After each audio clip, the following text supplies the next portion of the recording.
लखीसराय जिले के प्रसिद्ध अशोक धाम शिव मंदिर का है, जहां सावन की तीसरी सोमवारी के पावन अवसर पर मची भीषण भगदड़ में 7 निर्दोष महिला श्रद्धालुओं की अकाल मृत्यु हो गई। इस हृदय विदारक हादसे के बाद से राज्य में भारी आक्रोश है और जन स्वराज पार्टी के संयोजक प्रशांत किशोर ने लखीसराय पहुंचकर सरकार और प्रशासन पर बेहद तीखा हमला बोला है। घटना की सूचना मिलते ही प्रशांत किशोर ने बिना वक्त गवाए लखीसराय सदर अस्पताल का रुख किया, जहां उन्होंने भगदड़ में घायल हुए मरीजों से मिलकर उनका हालचाल जाना। इसके बाद उन्होंने उन तमाम शोक संतप्त परिवारों के घरों का दौरा किया जिन्होंने इस हादसे में अपनों को खो दिया है। पीड़ित परिवारों से मिलने के बाद मीडिया से मुखातिब होते हुए प्रशांत किशोर ने 2 टूक शब्दों में कहा कि सिर्फ 4-4 लाख रुपए का मुआवजा घोषित कर देने से इस महात्रासदी की लीपापोती नहीं होने दी जाएगी।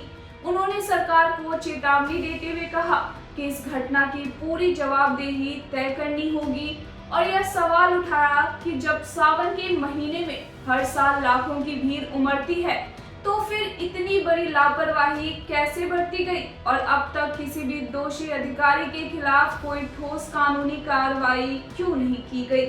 प्रशांत किशोर ने सरकारी दावों की पोल खोलते हुए लखीसराय सदर अस्पताल की बदहाल व्यवस्था का भी पर्दाफाश किया।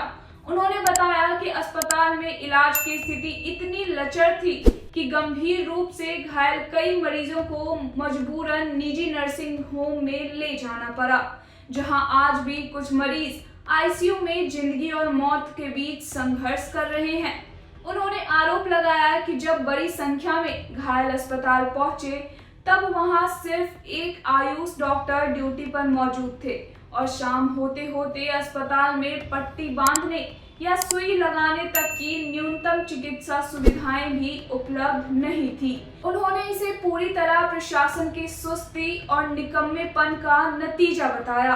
स्थानीय राजनीतिक समीकरणों पर बोलते हुए प्रशांत किशोर ने सत्ता के शीर्ष पर बैठे लोगों और जनप्रतिनिधियों से सवाल किया कि सावन के इस अति महत्वपूर्ण दिन के लिए पहले से कोई पुख्ता सुरक्षा और भीड़ प्रबंधन योजना क्यों नहीं तैयार की गई थी। उन्होंने कहा कि नेता केवल सतही बयानबाजी कर रहे हैं और जनता अब खोखले आश्वासनों से संतुष्ट होने वाले नहीं हैं।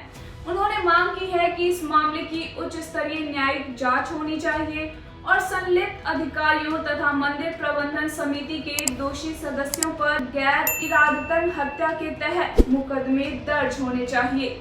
साथ ही उन्होंने यह भी ऐलान किया कि जन स्वराज पार्टी पीड़ितों को न्याय मिलने तक इस लड़ाई को सड़क से लेकर सदन तक मजबूती से लड़ेगी। दूसरी ओर इस घटना पर स्थानीय विधायक एवं मंत्री विजय कुमार सिन्हा ने अस्पताल पहुंचकर घायलों का हाल जाना और भीड़ प्रबंधन में कमी को स्वीकार किया है। मुख्यमंत्री सम्राट चौधरी ने मृतकों के परिजनों के लिए 4-4 लाख रुपए की सहायता राशि का ऐलान किया है, जबकि प्रधानमंत्री नरेंद्र मोदी ने भी इस घटना पर गहरा शोक व्यक्त किया है।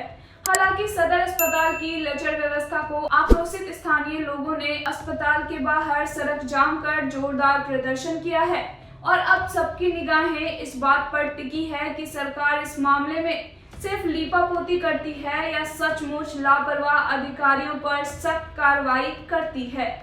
फिलहाल इस खबर में बस इतना ही।